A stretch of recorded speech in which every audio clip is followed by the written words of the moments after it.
چیکار کنم؟ باشو برو سر کار 5 ساله میخوای یه پراید بخری. مثل تموم بازار بعضی ما هم خرابه خرابه خرابه. نه پول دارید نه شغلی، قصه‌مونم عذابه عذابه عذابه. کارمند باشی یا کاسه فرقی دیگه نداره نداره نداره.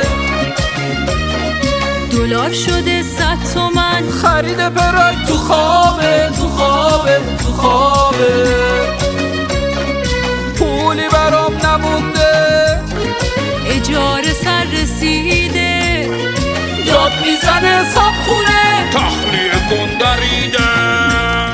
باشه چشم، یه چند روز به ما فرصت بدین همشو تصفیه میکنیم. ضمناً امسال 50% اجاره میره بالا. چه خبر 50%؟ من فرش 12 متری رو میدم 2,900 اونم از دم قسط. مگه چقدر سود دارم که 50% فقط اجاره‌مو ببری بالا؟ من نمیدونم، نمیتونی بدی تخلیه کن.